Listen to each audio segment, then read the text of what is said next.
Soho Theater. Please make it loud for Josh Johnson!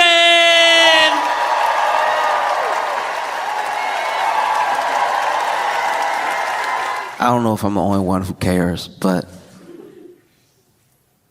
have y'all seen what's happening with Duolingo? Okay, in case you're not familiar, Duolingo is an app where you learn other languages, supposedly. It's basically this app where they gamify learning another language through like quizzes and little mini games, little mini quests and stuff. And I'm not gonna say it doesn't work, but everybody I know that uses Duolingo still speaks English to me. Just throwing that out there. And over time it was getting more expensive, and over time there would be mistakes that were in the games and in the programs, which were kind of, I don't know how you would put it, but basically it was kind of forgivable because you felt like you were getting that real-time help through a person, So then a person would see through comments, oh, this is messed up. Oh, let me fix it. It actually should have been like this. And you were really getting like a sort of language learning community going under Duolingo, which is the point, you would think, to learn a new language, to talk to more people. It'd be kind of weird to learn a language just to be like, I did it. And no one will ever know. I'm just gonna go to whole countries, know what they saying, and not tell anybody. I have the power. I only think like a psychopath would do that. Like I've seen those viral videos of people being like in Japan, and no one thinks that this black person in Japan speaks Japanese, so then they like are recording themselves or they're streaming, and then someone says something about them, and then they're like, boom, I know Japanese, and the person's like, what? How? You don't look like it. That actually would have been a fire ad for Duolingo back in the day. It's just like, have you like eating at like a fast food spot, everyone around you roasting you, everybody getting one in, like, and the back of his head, look at it, look, I can see right through it. Does he even know he got that bald spot? The bald spot fighting for his life is shiny. It's like a flashlight. And then you bounce back, you're like, I know French. What? I'm so embarrassed. I was being rude in undercover. Duolingo. But no, that's not what happened. People were slowly learning these languages over time. And learning is like it's a hard way to describe it, because it's not as if the language was fully being taught. It's not like the same thing as sitting in a class being taught the tenses, being taught the situations to say certain things versus other things. It's more just like, did you spell we right? That's a little French. Have some of that. And so over time, you see Duolingo also get this internet presence that's like, their socials team is very like in vogue. They get in there, they're funny in the comments, spicy comments too. Sometimes they got a quick jab back whenever somebody tries to trash Duolingo. And I don't know how I feel about it. If I'm being honest, it's like through our tax systems and through the economy, we already treat these companies like people. I don't know if I want to pretend that they're also interesting. Do you know what I mean? Like when I see a Twitter handle for a company, I don't want to be like, oh, they're so moody today. I can't believe Microsoft's so angry. Because it's not like it's not an individual, it's a company. And there are individuals making that company feel like your friend, but they're not your friend. They're not your friend at all. And then they do this move, which is wildly unpopular, where they release a statement where they say, we're going to be an AI first company, which is a interesting title to give yourself. You could have said customer first, you could have said teacher first, and you could have not said anything. Because people were already noticing. They were like, I think there's like less people working there now. I feel like some of my answers don't get answered in the right way. Some of the lessons even feel a bit like Chat GPT-ish, you know? And then they came out and said it. They're like, look, we're going to use AI and you're going to learn just the same as you've been learning. And I had friends who were like, I'm not learning anything already. And honestly, what's the fun of using Duolingo if you could just use any sort of like open AI, any sort of AI program to make your own learning course? If it's AI, then what's special about it? And so you see people, big backlash. Every time they even tweet, post anything, people are like, was this written by AI? You know? And it gets to the point where I don't really know if they were hacked or not, or if that's just like part of the marketing scheme, but basically they took down everything. Because they were getting trashed. Because, you know, they want to be expensive. They want to hire less people. They want to essentially disregard, disrespect, or just get rid altogether of their teachers and have you pay, I think, $20 a month to not learn French. And so people were rightfully upset. And so they take everything down, and then they post it again, and they post it as the is it a frog? I mean, I think it's a bird. It's an owl?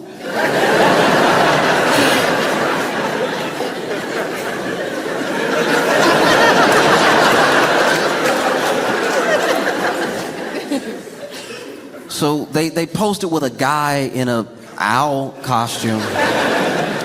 And that guy was using like the deep, distorted voice, talking about how the elites ruin Duolingo. And I was like, yeah, but aren't you... What's happening? And then I think it was the CEO that even came out, and instead of giving some sort of statement that basically says, hey, look, yes, we're going to be using AI, but we're still going to have our teachers, and our teachers are going to just use AI for some of the menial tasks, but you'll still be talking to a teacher. Instead of reassuring the customers at all, he kind of just doubled down and was like, look, the AI is going to be better than teachers anyway. That people got really mad. And I think what's happening here is what's happening all the time. Teaching is hard. Teaching is very difficult. And if you love something and you love it enough to teach it, that to me is amazing. I don't know if I know anything well enough to teach it. And I don't know if I have the patience to convey those ideas in an efficient enough way that you know what I know when I'm done talking. That's scary. I would never try to teach.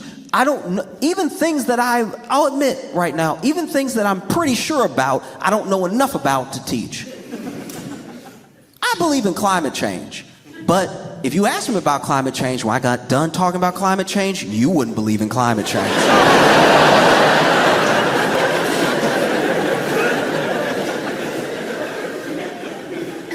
When I got done talking, you'd be like, everything he said sound made up.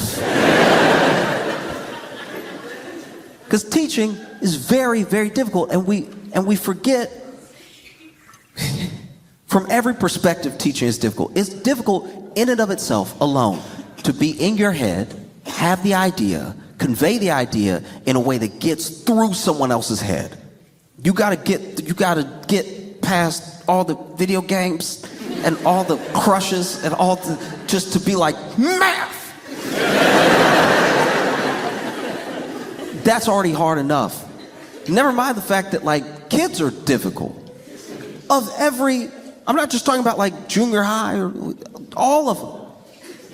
I remember being difficult as a kid. I wasn't trying to be difficult. I wanted to learn the thing. It was not getting in. I was fighting it. I didn't even know it. Sometimes I'd even be a little pompous, you know? Like I'll admit it, as a little kid, give me some grace. As a child, I was a flat earther.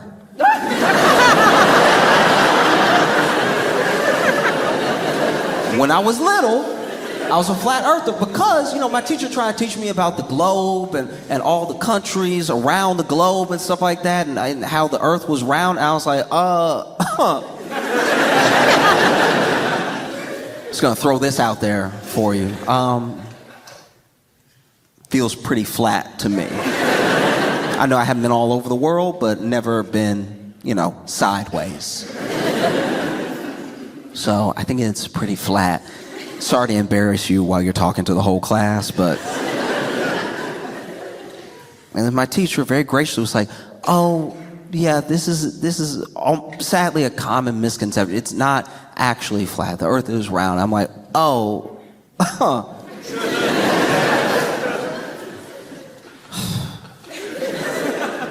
Not to contradict you, ma'am, but if the earth is round, why are all the maps flat?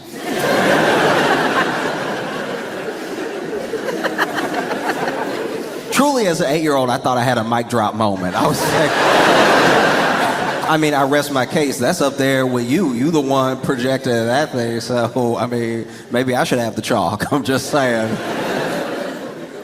And then my teacher pulled out a globe. Because it's difficult. And look, I'm not a parent. And I can't imagine what it's like to be a parent the same way I can't imagine what it's like to be a teacher. But I see some of the friction that parents have with teachers sometimes, whether they think that they could do it better or that they think it must not be their kid, it must be the teacher. And I thought that all would have been settled through COVID. You remember that time where everybody was alone with their kids? To see how well they sort of grasped everything? I don't think enough teachers got an apology. I feel like 2021, you should show up to your kid's school and be like, I didn't know he just wouldn't take the words in. Like, I really thought it was you this entire time, but nah, he hates science. That's his kryptonite.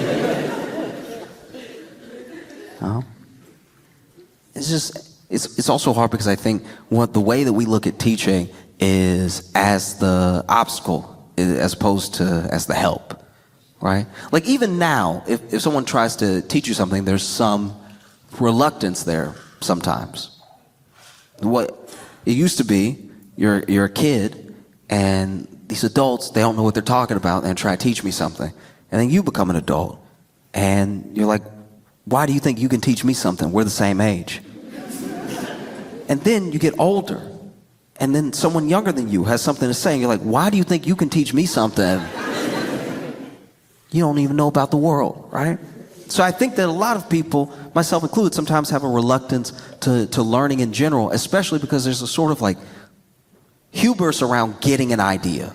When you get an idea, you feel like you got it. Die snatch that, It's like when people say that they're self-taught, but then they tell you how they taught themselves.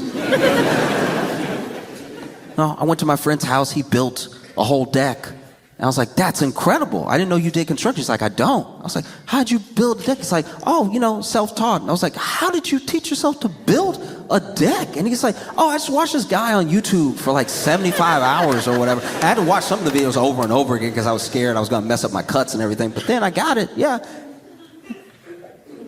Then he taught you. That's not self-taught at all. 75 hours of listening to some other dude talk. He might as well have been here. No, because there's a deep respect that I have for teachers because they cared about something so much that they were willing to learn more about it than they ever probably had to, just to teach it to someone else, to share the thing that they love. My math teacher loved math so much that she went to more school for math, and then she came back, got a teaching degree, and then came back and taught a lower math than she understands. She has to dumb down math every day just to bring it to me, and just to try to give me some math. She went through all that, and I don't know how we did it. It's kind of incredible that all over the world, we somehow managed to not pay teachers enough and not give them enough, like in every country, no matter where you go. And so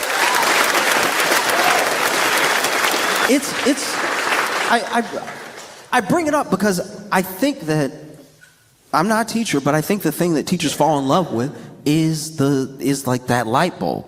Watching someone get something that you understand, that you're giving to them, and then it clicks. And they're like, oh, whether they're a little kid, little bitty kid. I remember a teacher at school is who really taught me how to tie my shoes. Like really put it together for me in my head. Obviously, my grandma tied my shoes and would show me how to do it while she was doing it. My mom would tie my shoes. My dad would tie my shoes. But she was the one that was like, no, we're going to practice. I'm just going to tie it. We're going to practice. And so then she tied it because I ran up to her after recess. I had been falling, right? I've been tripping hard. I was doing that, you know, that Looney Tunes drag where your legs go up? Because I was getting a good start, and then I'd step on a lace, and I'd go, whoa! And so, ran up to her. I was like, hey, can you help me tie my shoes? Just both. Laces couldn't be further from my feet. Just, can you help me tie my shoes? And she was like, sure. And then she tied both my shoes for me. And then just like that, she pulled the string and untied them both. And I was like, oh. I'd never been betrayed before. It's like, oh, why would you, what's wrong with it? And she was like, no, I've tied your shoes a couple days in a row. I'm not gonna tie them anymore. We're gonna tie them together. And so for the rest of recess, sat down, tied my shoes over and over again until the last time I tied them and I didn't even notice it. And then for the rest of the time I was in elementary school, every time she saw me, shoes tied, she saw that light bulb go off. Oh. And no matter how reluctant someone is to be taught, it's a beautiful thing when that happens. When the idea gets through and you can see it. You see the light bulb go off. Oh, it's round.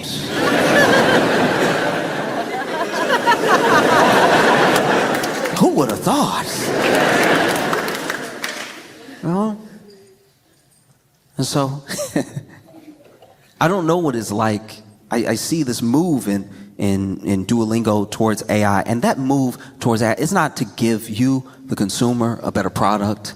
It's not to help the actual teachers who are passionate about people learning other languages so they can make new friends or have new experiences or just open their minds up to how big the world really is. When you understand language and you understand how many different ways there are to say something specifically and how few ways there are to say something very unique, you have an appreciation for communication, right? And that's not what Duolingo is looking to do. They would like to make more money. And it's a business, so to be fair, more money would be nice.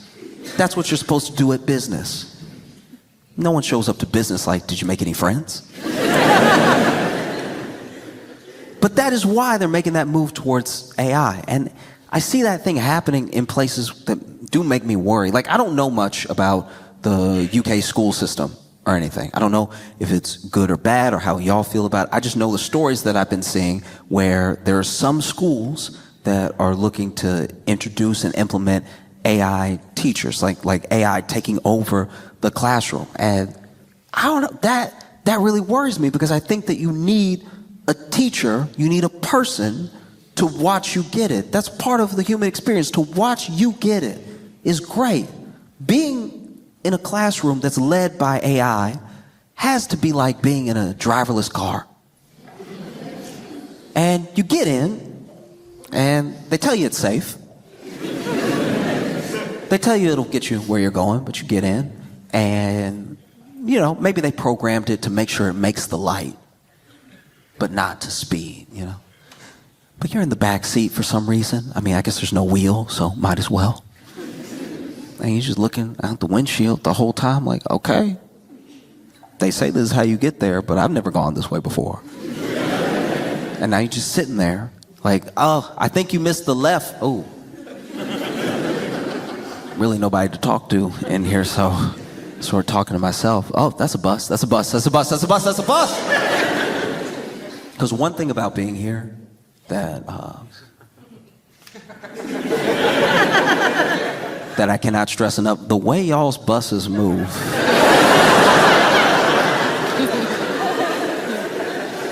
is wildly different than what I'm used to. If I'm being honest, I don't know how you train your bus drivers. Or what happens when a bus driver hits a person, but it looks like they're trying to find out every turn.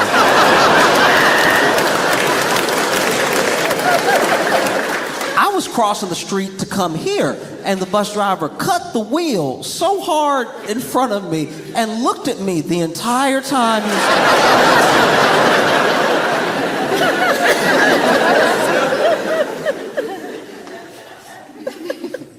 But you're in this driverless car, and it says it's going to get you where you're going. And so maybe you should trust it. Who knows? But sometimes prefer a person, you know? I know that we don't necessarily treat everything this way. Like, the best example I can give is when it comes to school and how kids are using ChatGPT and other AI to do their homework for them or do the lesson for them and turn it in. The big fear there is that they will not know how to think to a conclusion, right? Like if we're being honest, and this isn't to disparage what anyone teaches or how they teach it, but a lot of the actual lessons you learn in school don't matter as much as you taking the steps to get to the end product, right? Like it isn't imperative that you read Mark Twain. But it is good that you read something that is not how the people that you know talk, and it's not from a time that you live in, and it opens up your mind to that the world might be different, you know? And the fear is that if kids use this thing too much, if it's completely abused, that you'll essentially graduate someone who is illiterate and not able to think critically about anything. And they'll be a doctor.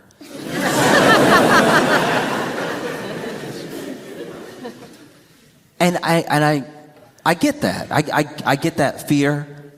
But you also have to look at it from the perspective of those kids, because they're essentially being told that, look, we try to teach you well so that you can go out into the world and be productive and maybe get a good job. But as far as good jobs, we're like done with those. So you're not going to get one that's going to go to AI. But don't use the AI to cheat. You got to read the whole book slow so we could be impressed by how the AI reads it fast. And so I understand how a lot of kids feel like they don't have stake in in the type of future that the work that they're expected to do would link them up with, you know? Like there's this idea that if you do everything right, you'll reap the rewards, but we're already telling you the rewards won't be there by the time you get done. And so I see things like them bringing AI into these UK schools and paying for these programs. You have to ask yourself, is this really coming out of the kindness of someone's heart? Or is this to make money? Is there a company that will make money? And surely there is. Because the programs range in prices. There's one program, though, that is being implemented in school. I think, I could be wrong about the exact number, but I'm pretty sure that the amount that the program is going to cost the school is like £27,000, which I'm not saying is the best salary in the world, but you could pay that to a person, you know? And it just freaks me out because I only know what it's like in the American school system, which is scary enough. And not just because of the shootings. It's also...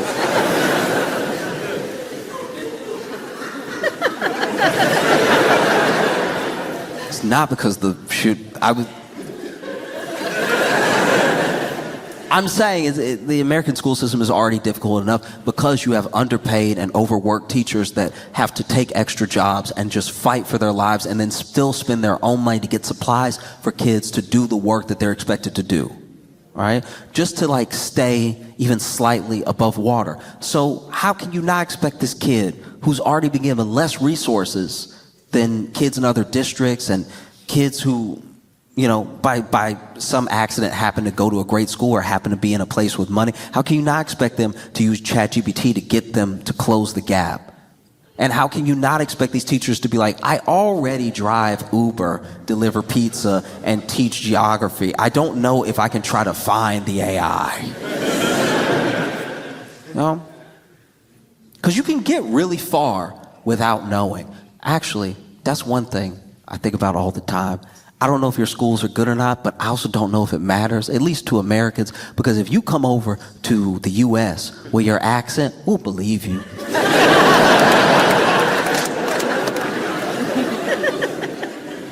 Like, people in the US fall for the British accent so hard, it's kind of unfair that we were ever number one. Like even a lot of the conspiracy theories that we believe in the US did kind of come from a British guy who just talks smooth. You know, like he comes over after y'all kicked him out for being too wild, and then he's like, you know, there's lizards in all the people. And we're like, when he says it, it makes sense. You know? Y'all have some phenomenal exports. But you do have some rough ones. You know? Like, why'd y'all do, like that, sending Piers Morgan to us.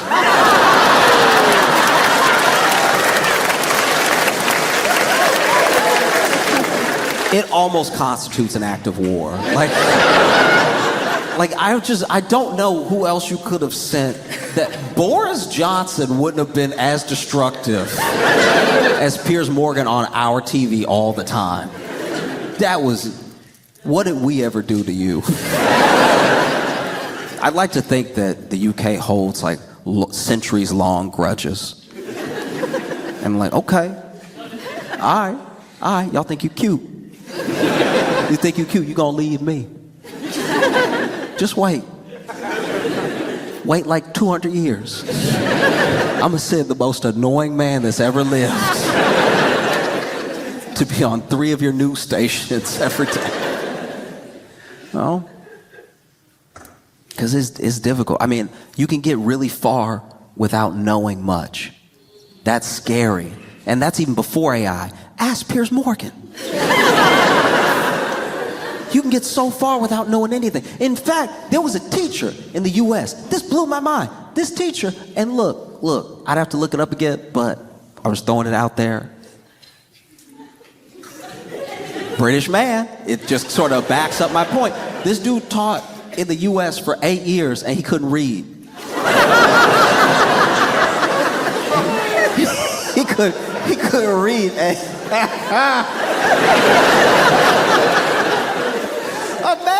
Imagine somebody failing you who can't read. Imagine you turn in your paper and they're like, I don't even know what this says, but it looked wrong. Like, this looks like garbage, man. Nah, this dude really figured it out. This is one of those stories that kind of went semi-viral before virality was like well established. So before YouTube and like things could pop off on Twitter, Facebook, or anything, this dude got his like maybe his master's or something, and started teaching. And I think he was teaching like middle school, and taught middle school for like 8 years. Could never read, but what he would do was he was very good at picking out personalities. This was his talent. This was his thing that he had used his entire life. He could read people. He couldn't read words, but he knew.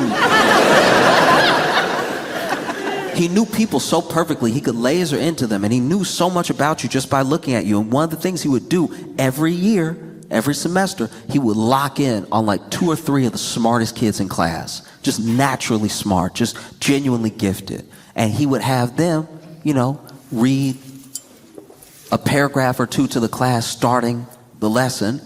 And then he would basically, watching over them, kind of get the smart kids to teach all the other kids.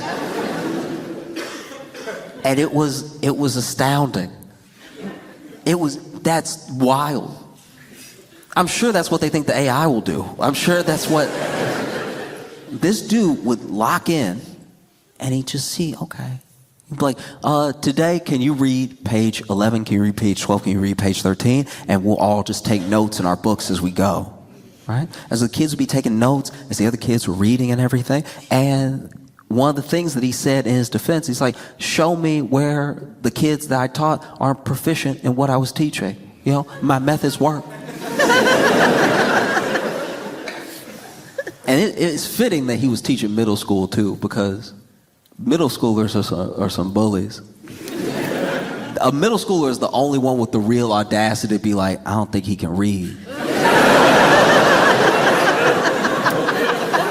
That would never happen in higher education. Like, if you're getting your master's and your professor can't read, you would second guess yourself. You'd be like, no, I must be missing something. He must just be like so locked in that he never looks at the book. No, only a middle schooler would be like, I bet you he can't read, dog.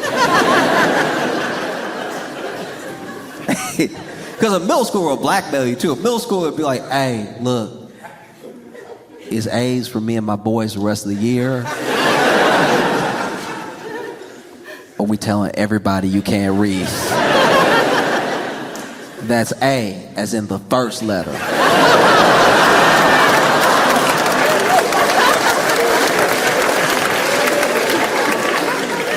That's A as in the first letter that you can't read, because you can't read, okay? If I even see a closed A that look like a B, I'm telling everybody. Imagine that. Imagine getting caught. Imagine principal, vice principal got to pull you into the office. You sitting down, you know, because the kids loved him. He never gave homework. You sitting down, what's going on, y'all? How's everything going?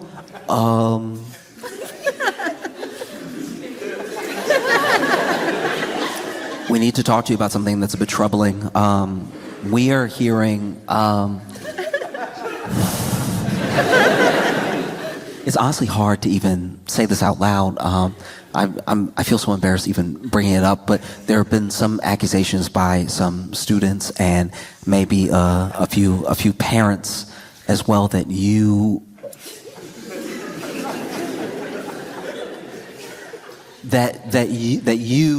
ooh. Because you gotta think about it. If you're wrong, you look so crazy as the principal. If you're wrong, you look like you believe everything you've ever been told in your life. If you're a principal that drags a teacher into a room to be like, can you read? Like, you hired me. Like, can I read? Principal sitting him down. Okay, look, so there have been some concerns and some accusations by some students and some parents that your literacy is not in the room with us.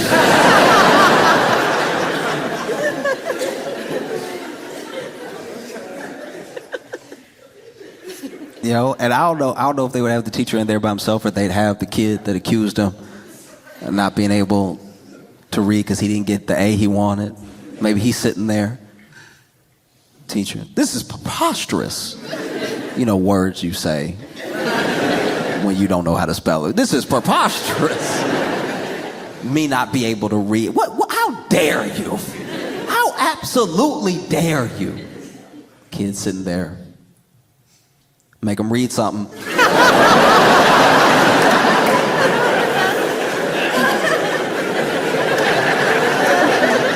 Make him read something. He gonna do it anyway if he can do it.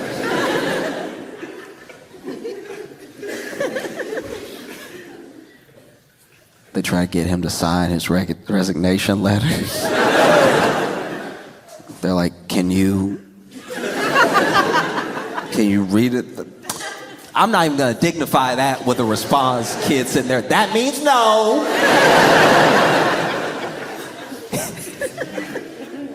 No. And that's my fear. That's my big fear, is that you let this system start. It only benefits companies, and before you know it, it's an entire generation, an entire country of people who aren't proficient in thinking skills. They can't think critically. They're not truly literate. And never mind not just reading for fun. They do not really grasp how important reading is, because You can either cheat the AI or the AI has the best interest of the company in mind. Because that's another thing that was happening with Duolingo. It's just all these ads started popping up, ads for companies, because they're a company that's trying to make money, you know? And so what if that happens? What if you implement so much AI into all of these schools and it goes left? How fast can you train an entire generation of teachers that were burned out and underpaid and overwhelmed to begin with? You know? That means that you could have an entire generation of UK teachers coming to the US not knowing how to read and teaching our kids not to read. Could be a disaster. Never underestimate the power and the impact that a teacher can have on your life. I remember a teacher sat me down and told me something I didn't even know about myself. This teacher sat me down and told me, you got a lot of nervous energy. Like and I was like in middle school where you can't even be polite. You just got to get right to the point. Like they just sat me down. You got a lot of nervous energy. All right. You ever thought of drawing? Just channel it somehow. Right. I was like, oh no, I never thought to draw. I love anime. Yeah, maybe I'll draw. And I drew something and my teacher was like, draw something, bring it to me. I'd like to see what you draw. And so I did. And when I showed my teacher my drawing, they were like, we're going to find something else.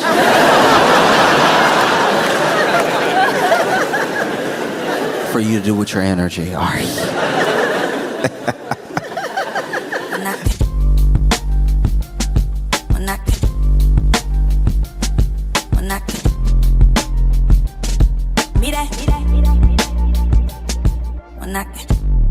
You have seen him everywhere, but tonight you are seeing him live. Please put your hands together for Josh Johnson.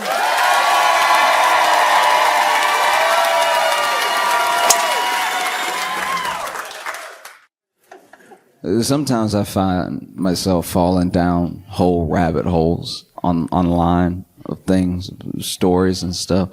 And there's a case, there's a trial. It just ended. And I think it may qualify for trial of the century. I know that's premature to say, but I don't know. I think it's pretty incredible. The trial of Young Thug just ended. Now, if you don't know who Young Thug is, he's a rapper. It's not a dog whistle this time. All right?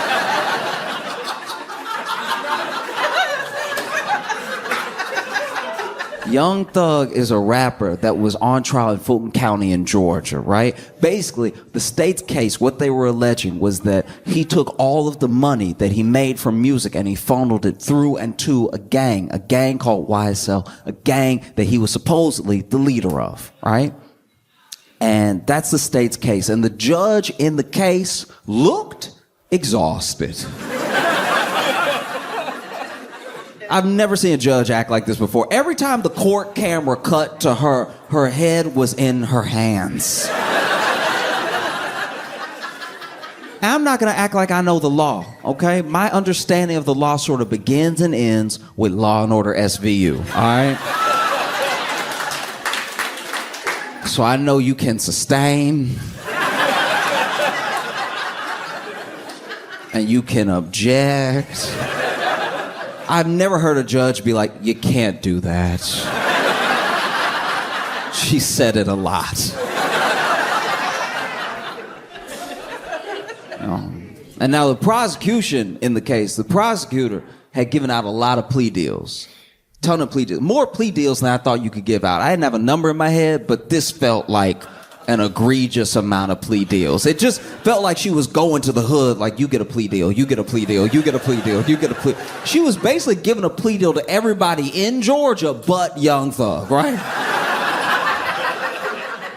And she was giving these plea deals in return for their cooperation, their testimony that she would use to piece by piece paint the bigger picture that the state was alleging that Young Thug's the leader of YSL. Everything they do is by his direction. All his money goes through and to them, right? And the only problem is the prosecutor in this case gave plea deals to some of the least helpful people in human history, all right? I've never seen people less helpful than this. It was astoundingly unhelpful. I was helping my friend move one time. And he and I had to move a pool table, just us, downstairs. And our third friend was there at the bottom of the stairs just watching. And even he was more helpful than anyone that the prosecutor gave a plea deal to in this case. At least he could be like, watch your step, something. I'm gonna tell you about some of the testimony. I'm gonna need you to be patient with me because a lot of the dudes testified in this trial are going by their rapper name and they haven't made it yet. So I don't know why it's spelled like that. I don't know how to pronounce it. Just, I'm gonna say he for short, all right? There's one dude that was on the stand, right? And prosecutor asked him a very specific question, a very specific reason. She goes, did Young Thug have an issue with Rich Homie Quan bringing his friend to the party, right? Now, Rich Homie Quan is also a rapper who has sadly passed away. But his friend, to the best of my knowledge, allegedly, is a gang member, right? This whole question is to paint Young Thug as a leader of a gang. That's why he would have a problem with a different gang member coming to his party, right? So the prosecutor asked, did Young Thug have an issue with Rich Homie Quan bringing his friend to the party? And then this guy on the stand goes,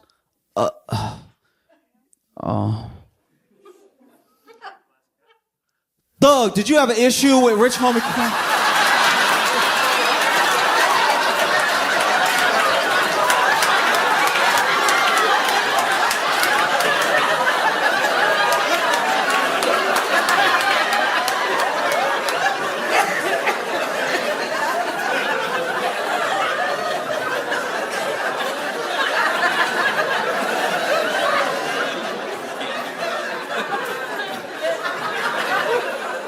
Never in the history of court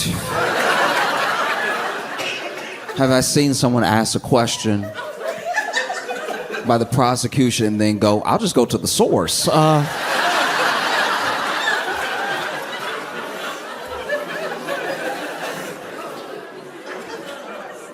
so then the prosecutor goes, no, I'm asking you. Did Young Thug have an issue with Rich Homie Quan bringing his friend to the party, all right? And then this guy goes, I'm not Young Thug, so I don't know.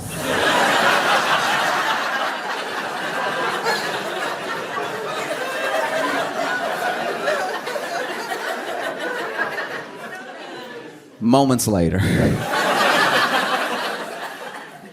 prosecutors are asking question after question after question, all alleging the same thing, all to the same end, right? And this dude, he's not being combative. He's not even being rude. He's just not being helpful. And so then the prosecutor pulls up, I don't know if she put up it exactly, but basically references his plea deal where she goes, I have right here you answering questions definitively that I'm asking you right now. And then this guy on the stand goes, y'all wrote that, I just signed it.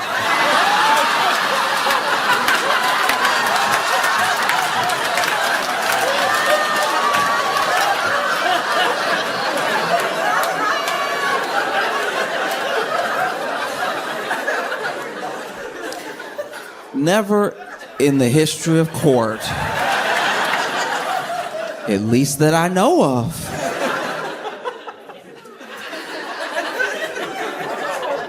and it's like, you know, the internet especially was of two minds because it was like people could not decide if these were like some of the dumbest people who had ever lived or legal masterminds. Because basically what this dude is saying in open court, right, is, look, you were about to give me how many years. I didn't want to do how many years, and you told me if I signed the paper, I wouldn't do how many years, right? So I signed the paper, but I'm not about to perjure myself.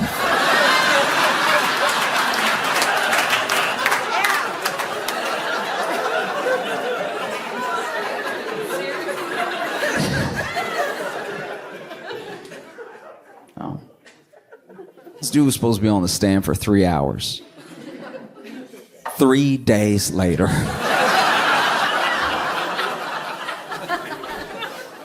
The prosecution is asking question after question after question, all to the same end, right? And, references again. Look, I understand that we typed it up, but what is in this is based off of what you said to the police. This is based off of testimony you gave during interrogation. And he was like, yeah, but if you gave it to me to type up, it would say something different than what you have right there, right now. Even the prosecutor was like, oh.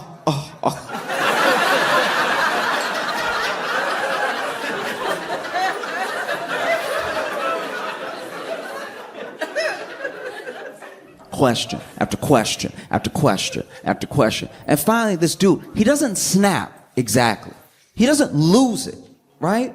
I think he just gets exhausted. And finally, he says, look, I'll tell you what I told the police. I'll say anything. Like...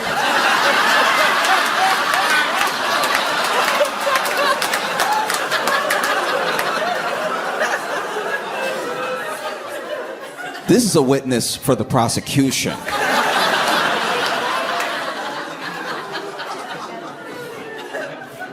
It's absolutely insane. The whole case is insane because you even look at the fact that the case had 3 different judges. Yeah, got passed off like a bad baton. First judge was Judge, I don't know how to pronounce his name. I think it's Glanville, yeah. And this judge, he does seem to suck. Like, he does. But he also had to put up with some stuff, too, because there were jurors that were fully out of pocket during this case. Just a couple of examples. There was one juror that got picked. It already took nearly a year, by the way, to pick a jury, which is insane. And then after they picked the jury, there's one juror that during the trial has started, and I think they just went to the Dominican Republic.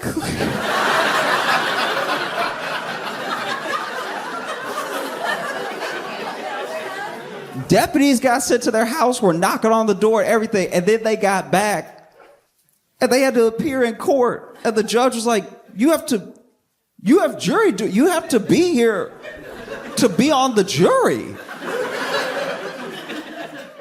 And they were like, every day?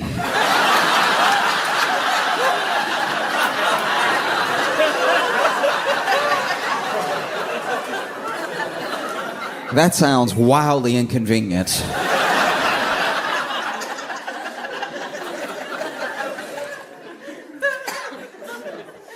Then the judge was ready to, hold this jury in contempt and was basically giving them an out because this judge in particular loved contempt. He had a lot of contempt. The entire trial full of contempt. And gave the juror a way out. He was like, look,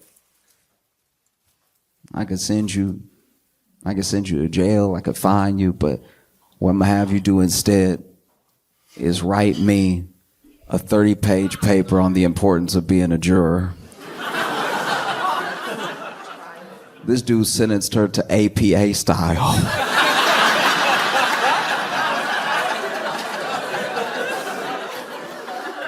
He sentenced her to citing sources. You couldn't see his face in the moment, but even Thug was like, damn.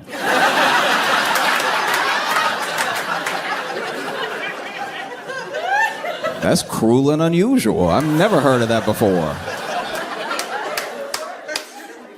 There was another juror that I admittedly, I don't even know what happened with this person, but I know that they got in trouble for for live streaming the case. Which is extra crazy because it was being live streamed.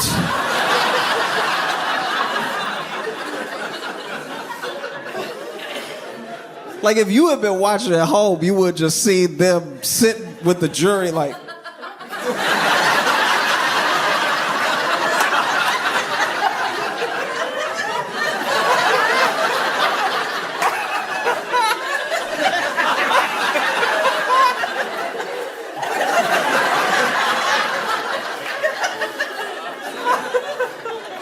risk jail time for an extra angle. We are.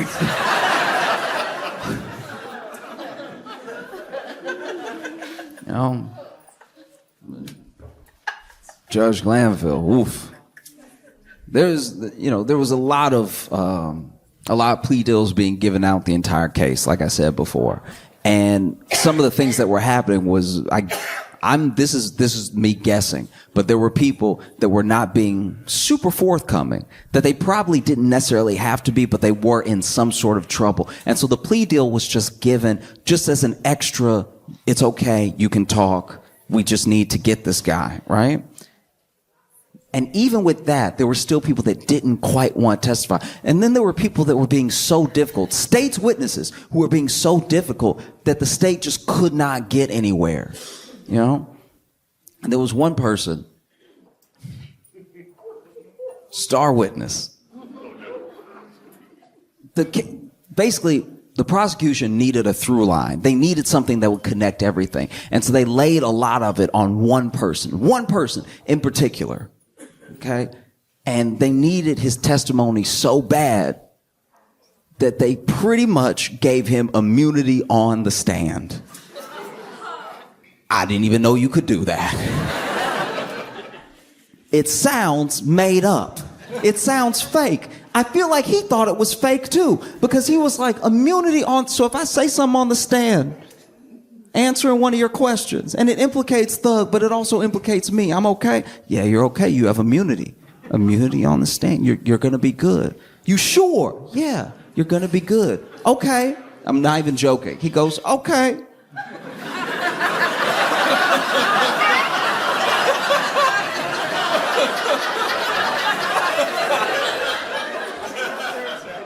Okay, but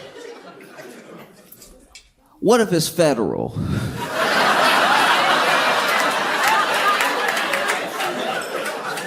And I love that. I love a good haggle. I love okay, I hear immunity, but can I get a federal? Can I get some federal?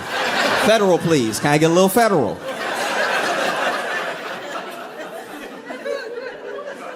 Oh, it's beautiful. This dude gets all the stab, and you can tell he doesn't trust it. You can tell he's like, nah, they're up to something. Doesn't want to answer any questions, but we told you have immunity. All right. Basically compelling this man to testify, dangling immunity in his face. Sits on the stand. First question from a prosecutor. How old are you? And he goes,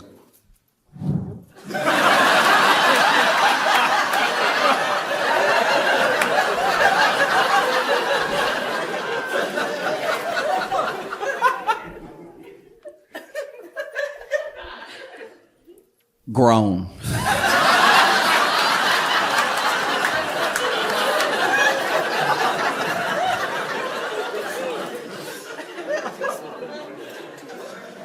And the prosecutor's like, what do you mean by grown? It's like, I'm an adult. Prosecutor is like, okay, seeing as you're an adult, how many years is that? And then he goes, looks over at the judge. I plead the fifth.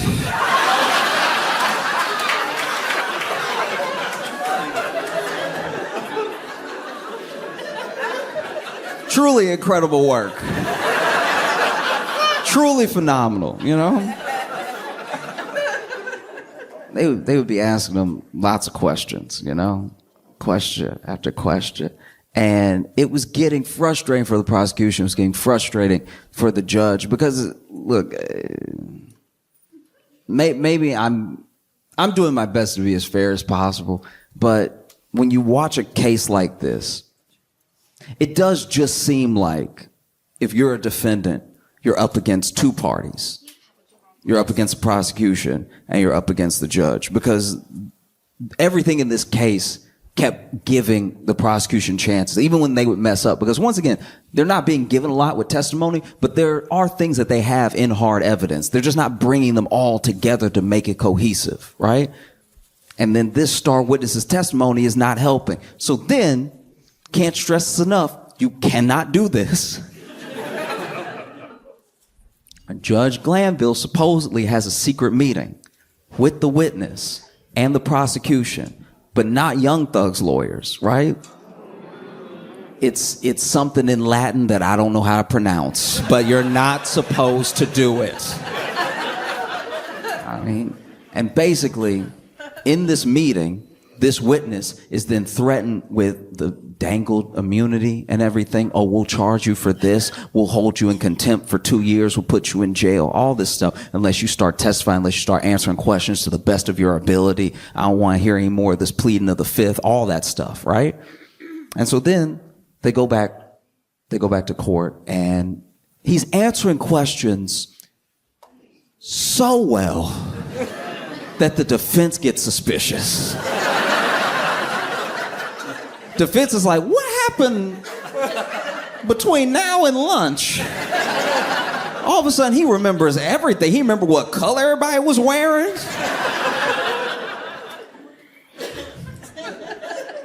And then it comes to the defense lawyer's attention that there was this secret meeting. And so he addresses it in court, in front of the judge, to the judge.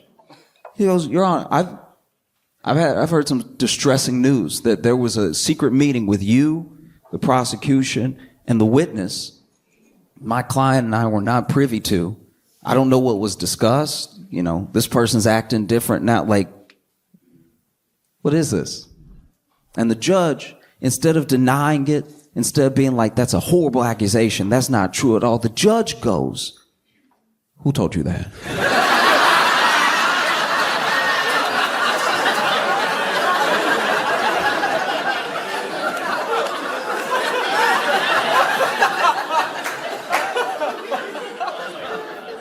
And you can look at it because it was live streamed. You can look, who told you that? And he's like, Your Honor, don't worry about who told me that. That's the least of my concern. It's who told me that. The meeting is my concern. He's like, no, I need to know. This is very distressing. I need to know who told you that. And he's like, Your Honor, it doesn't matter who told me that. Is that true? Like, did that happen? Who told you that? Who told you that? Who told you that? Who told you that? Over and over and over. And it's just wild that, like, in a RICO case involving supposed gang members, that the judge is like, who snitched?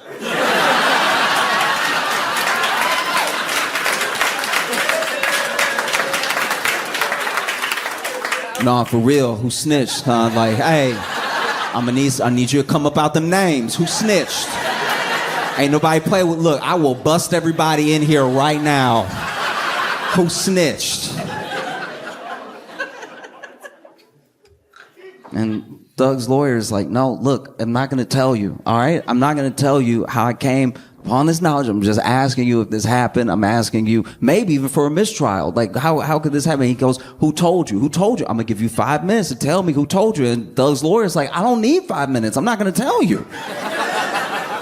That should be the least of your concern. Like, is this true? And he's like, I'm going to hold you in contempt if you don't tell me.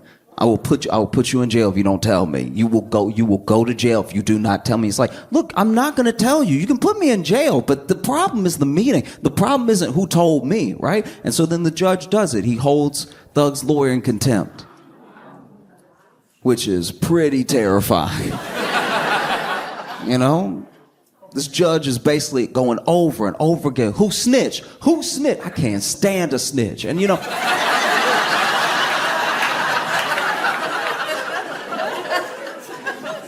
And you couldn't see Thug's face in the moment, but he had to have been like, I know, right?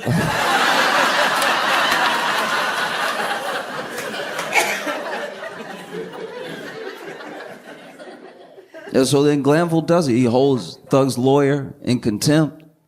And, you know, the Bar Association hears about it. And they show up to back Thug's lawyer up because that's terrifying. That's terrifying if a judge does something, doesn't even bother denying it, and then holds you in contempt for asking. That's a scary court system. You know what I mean? Because that's one of those things. If it can happen to anybody, it can happen to anybody. Like, I know that it's a case involving hip hop, involving like gang culture, whatever. But that particular thing, that could happen to anybody. I promise you. That's very scary, you know?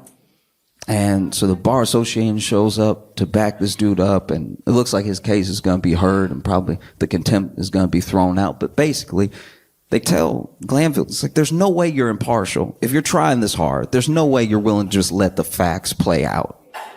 And so Glanville has to recuse himself from the case. And one of the things about recusing yourself, it doesn't undo damage. The case just goes on, you know? So there's still this like contempt hanging over Thug's lawyer's head and stuff. And then they move on to the next judge, and the next judge was the judge for a day.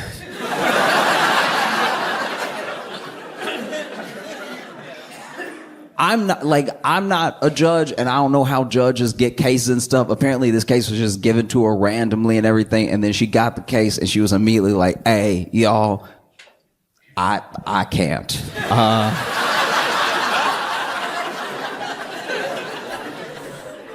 And so many people were like, why? What's the problem? Don't worry about me. I can't right now.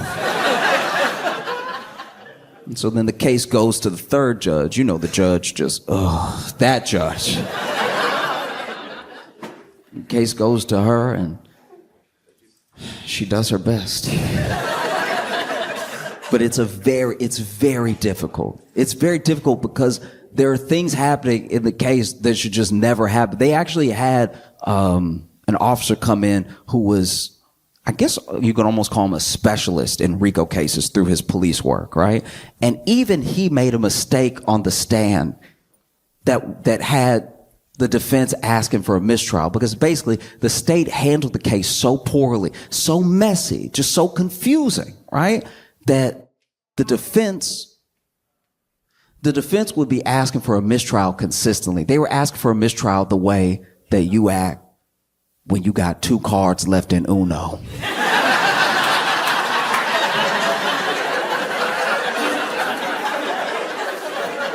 Anybody do anything, you're like, oh.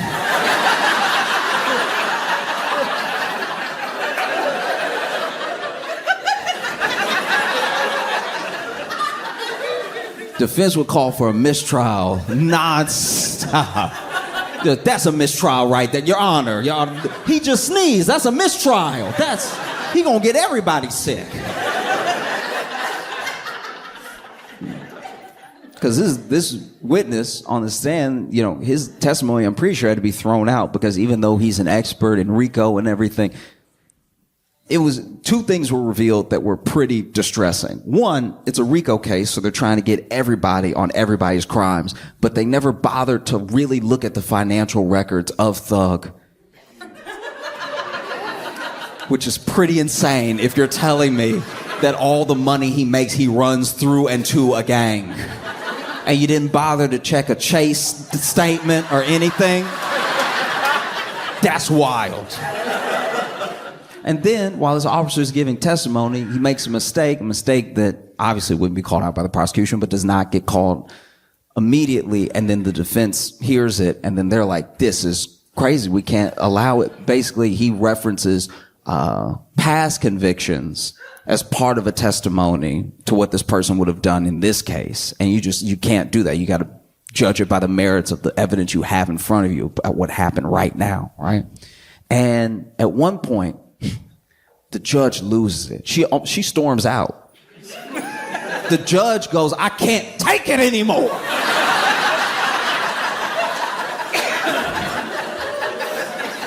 She hadn't even been the judge the whole time, but she was like, this is insanity. And you couldn't see his face, but you could imagine Thug being like, I know, right? Like,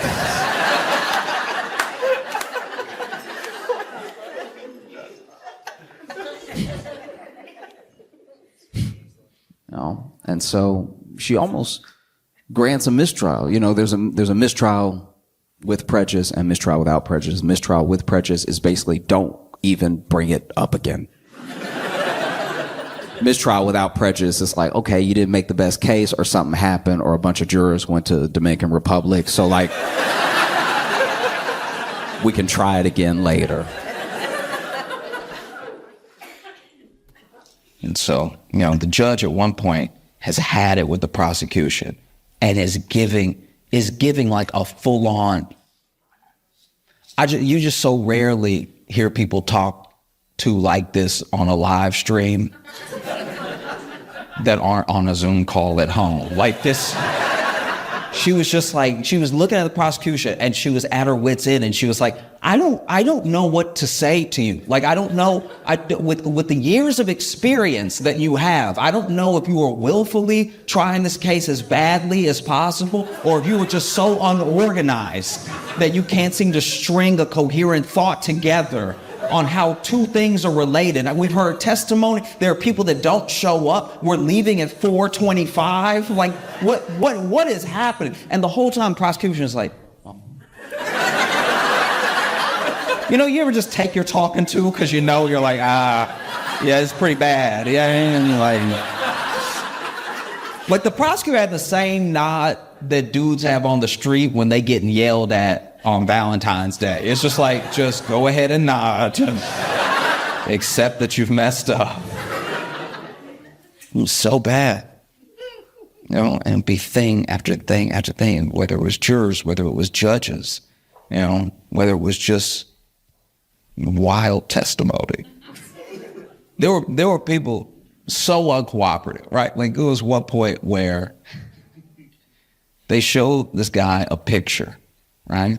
And it's a picture of him and Thug and two other people, apparently with the person, I don't know, I didn't see the picture, but apparently with the person who was murdered, right? Because that's one of the charges. There's drug trafficking, there's like gun running, there's all this stuff, but there's also a murder, right? And when it comes to the murder, that's one of the big ones, because they're alleging that Thug paid for the getaway car, right? And so once again, not checking his financial record seems like an oversight.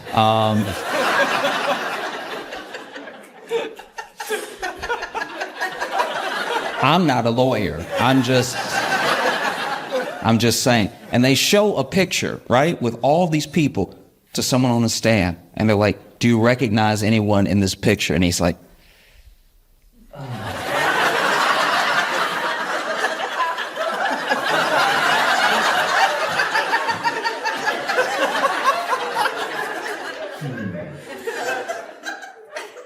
I see me.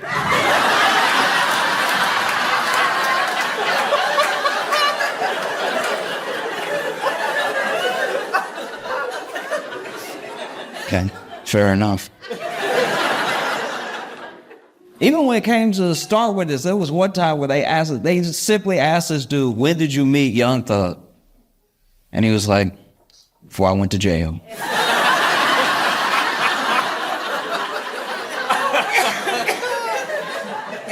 And just for the sake of clarity, the prosecutor tried to clarify, which time before you went to jail?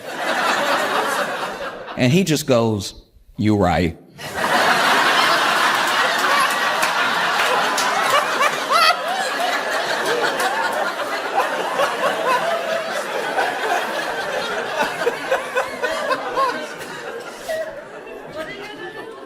And I don't know how you handle this sort of thing, because this ended up being the longest trial in Georgia's history. Also one of the most expensive, if not the most expensive, because I guess plea deals cost a lot of money.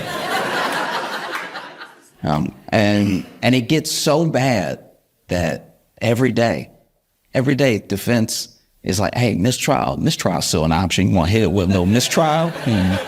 We can flip mistrial. But then, the prosecution would do something that would kind of warrant a little bit of a mistrial.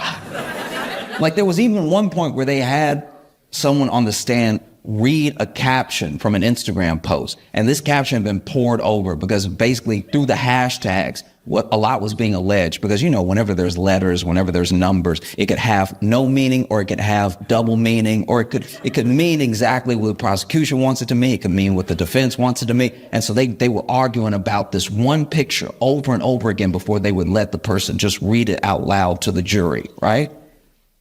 Because then I don't know if it's a gang, and I don't know if that was what the prosecution was alleging, but there was one point where the prosecutor was asking someone on the stand about a series of numbers, right? And a lot of people will sort of rep their area code. That's just a common thing throughout America, right?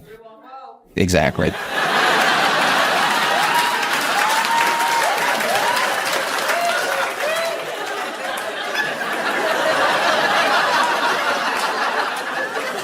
That one, that's one of those things. It's like, you don't even, it's so unifying. Everyone does it. Like, sometimes you just can't help it. Yeah. But this is my thing. The dude on the stand, prosecutor asked him, "What's 374?" And he was like,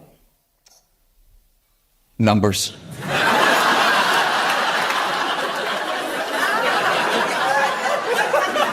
Maybe it's a gang, maybe it's not. I have no idea, right? But basically, there's this one picture that's being poured over and over again, and this was the straw that sort of broke everything, right? Because they made agreements, and they had even redacted the picture so that only what would be read was what the prosecution and defense agreed on, based off of the evidence that they were both showing, right? But then when they actually gave the picture to the person on the stand, nothing was redacted. And the prosecutor had them read everything. And so then the defense is like, "Your Honor."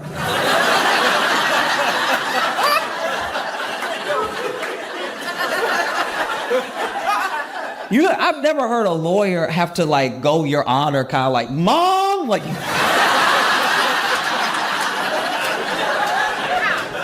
But this was it. "Your Honor. We just went over the thing. Why would Shaw?"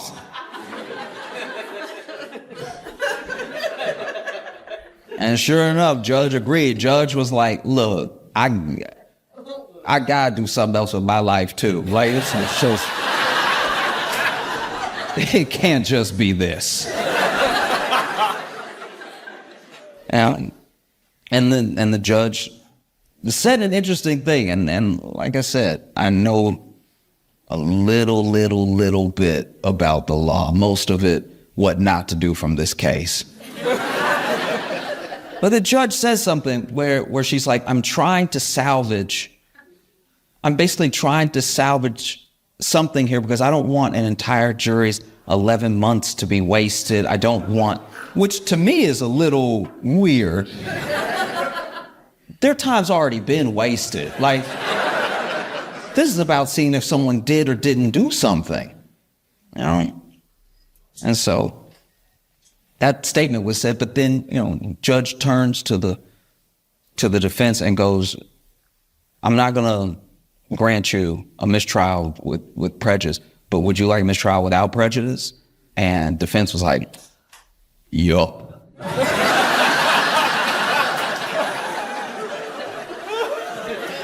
And then she was like, "I'm inclined to give it to you, because this whole thing, this right here, no. No.